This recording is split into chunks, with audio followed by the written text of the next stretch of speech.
बात करेंगे कि अगर पानी की थैली जो है वो 32 हफ्ते से पहले फट जाती है, उसमें माँ और बच्चे को क्या लाभ नुकसानात हो सकते हैं, किस तरह से इसको मैनेज किया जाता है और किस तरह से इसका ट्रीटमेंट पॉसिबल है। अब अमूमन पानी की थैली जब 32 हफ्ते से पहले फटती है तो बच्चा इतना मैच्योर नहीं होता और बच्चे की फिर फेफड़े की मजबूती के लिए फिर इंजेक्शंस दिए जाते हैं, औरत को दाखिल किया जाता है। उसको दाखिले के बाद 4 टाइम एंटीबायोटिक्स दी जाती हैं, नब्ज़ में भी दी जाती हैं, खाने वाली गोलियां भी दी जाती हैं कि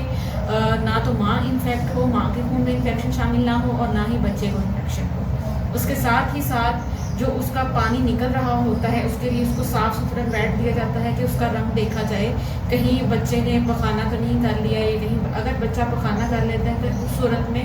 माँ के इन्फेक्ट होने के चांसेस बहुत ज़्यादा बढ़ जाते हैं और बच्चे के भी नुकसान के चांसेस बहुत ज़्यादा बढ़ जाते हैं। तीसरा क्या किया जाता है कि वक्त से पहले अगर हल्की दर्दें स्टार्ट हो रही हैं तो पॉलिसिस की जाती है, दर्दों को रोकने की गोलियां दी जाती हैं कि कोशिश की जाती है कि जितना हम वक्त आगे ले जाने की कोशिश करते हैं कि सेफली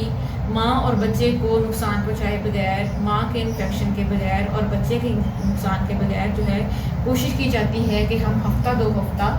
आगे ले जाएं। अब ये डिपेंड करता है कि पानी कितना ज़ाया हुआ है। अगर पानी बिल्कुल ख़त्म हो गया है तो वो ज़्यादा नुकसानदेह होता है, लेकिन अगर कुछ थोड़ा बहुत पानी रह गया है तो पानी बनाने वाली ड्रिप्स भी लगाई जाती हैं। साथ में डॉपलर अल्ट्रासाउंड करके बच्चे की तरफ खून का फ्लो देखा जाता है कि पानी कम होने की वजह से, नाड़ू पे प्रेशर आने की वजह से बच्चे की तरफ कहीं खून का फ्लो कम तो नहीं हो गया, कहीं बच्चा कंप्रोमाइज़ तो नहीं हो रहा।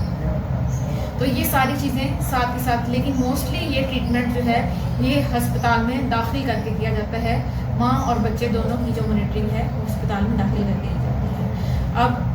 बाद में हम बात करेंगे कि पानी के लीकेज जो है उसको आइडेंटिफाई कैसे करें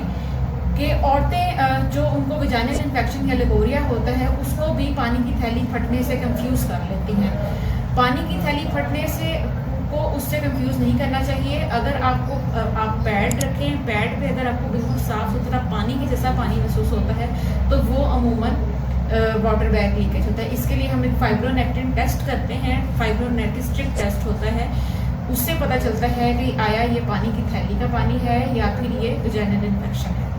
तो इन चीज़ों में अक्सर कंफ्यूजन हो जाती है और मरीज़ का जो इलाज है वो भी कंप्रोमाइज़ हो जाता है। कुछ ख़वातीन को एकदम से जो पानी फट जाता है उनको कंफर्म हो जाता है कि हमारी पानी की थैली फट ही है, लेकिन कुछ ख़वातीन में जो है वो पानी की थैली में सुराख इतना बड़ा नहीं होता। थोड़ा थोड़ा जब वो कोई पोस्चर चेंज करती हैं, उठ के बैठती हैं इस तरह, तो तब उनको ऐसा लगता है कि हमारा पेशाब निकल रहा है या थोड़ा सा पानी ज़्यादा निकल रहा है। तो उस सूरत में भी पानी की थैली जो है वो लीक हो रही होती है। और अगर आपकी पानी की थैली 32 हफ्ते से पहले फटी है तो इस सूरत में बच्चे के नर्सरी में जाने के चांसेस बहुत ज़्यादा होते हैं। बच्चा क्योंकि इतना ज़्यादा मैच्योर नहीं होता और अगर आपको दर्दें लग जाती हैं या आपकी खुद से डिलीवरी हो जाती है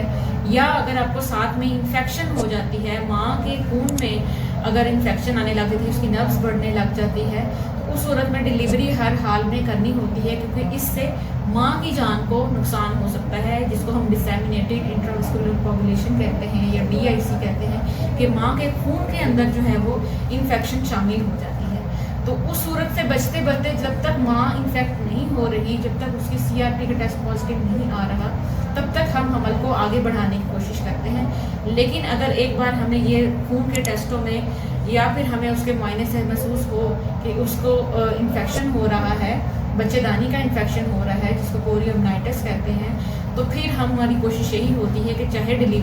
चाहे हमल जितने हफ्ते पर भी है, माँ को बचाने के लिए डिलीवरी हर हाल में करनी पड़ती है। इसके साथ ही हमारा आज का सेशन कंप्लीट होता है। मज़ीद मालूमात के लिए आप कमेंट बॉक्स में कमेंट कर सकते हैं। अल्लाह हाफ़िज़।